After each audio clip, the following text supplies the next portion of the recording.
Hello beautiful people, I'm back with this another video. As you can see, um, i-flex ko lang tong retinol.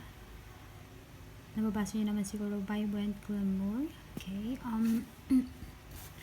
na-order ko siya sa, yung ito sa Lazada ko siya na-order. Tapos ito naman sa Shopee, kanina lang siya dumating. So I've been using this one for like less than a month. Okay, so, quick review about this one. So, wala talaga akong ibang ginagamit. Pero maliban sa sabon na yung pinapang-wash ko sa face ko kasi nga, mas feel ko sabon eh. Ayun. So, ang effect niya sa face ko is, nag-confirm siya. Yes po, yung claim niya dun sa description, that was true. But of course, consistency is the key. So, kasi call center agent ako. So, I normally apply this bago ako matulog. So, kapag gabi, naglalagay na lang ako ng sunblock. Gabi yan na. So, regardless, kasi syempre yung ilaw, para sa akin kasi medyo may, parang, may sinag na rin siya kasi, parang alam mo yung mainit din kasi yun. So, for additional protection, syempre parang, though ilaw yan, para sa akin kasi may effect pa rin siya sa skin. So, I highly recommend na maglagay pa rin ng sunscreen kahit gabi. So, ayun. Ang effect niya sa akin is, maayos naman siya sa mukha ko. Tapos, makinis yung mukha ko ngayon compare dati. Kasi, I've been using different rejuvenating sets na dati. Syempre, kailangan natin yon while we're aging. And I love this product. Actually, in-introduce siya sa akin ng friend ko. So, I tried it too. So, ngayon, pagsasabayin ko sila kasi kanina lang din to dumating. So, titinan ko ano yung mas effect niya. Ito kasi napansin ko, I thought they're the same. But as you can see, this is for anti-aging and firming. And ngayon ko lang siya napansin. This one is moisturizer, sorry, medyo blurry. Moisturizer, hyaluronic acid, and vitamin E and antioxidant. So, ang pagkakaalam ko, ito pwede mo siyang gamitin day and night. Ito, I think, once lang na pwede mo siyang gamitin.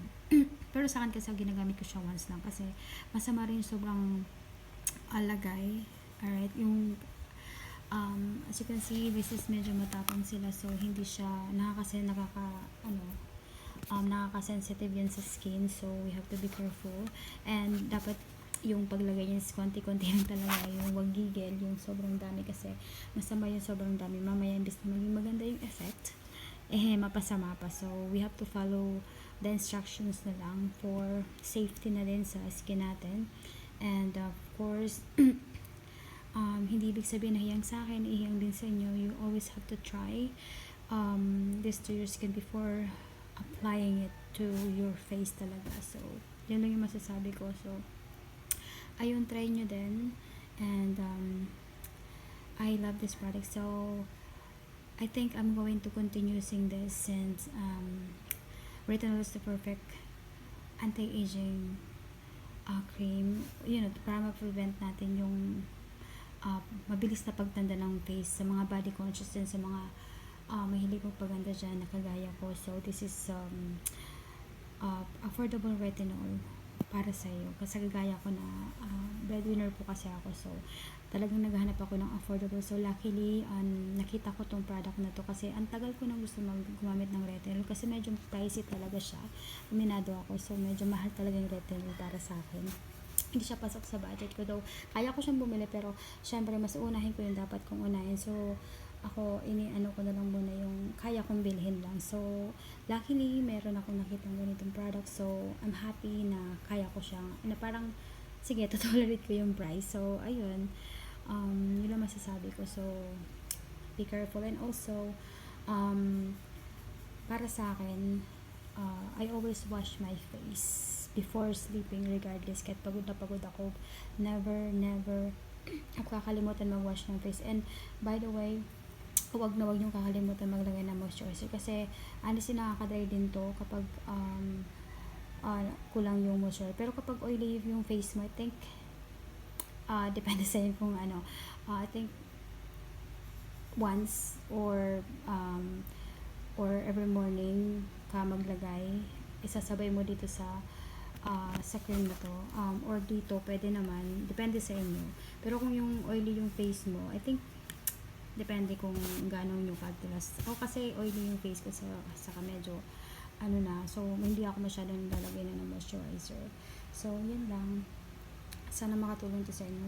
Sorry ha, hindi kasi ako ganun kagaling mag vlog, so nag-start pa lang din ako, so ganito lang yun kaya ko. Thank you so much, hanggang sa susunod ulit. Update ko kayo sa effect nito.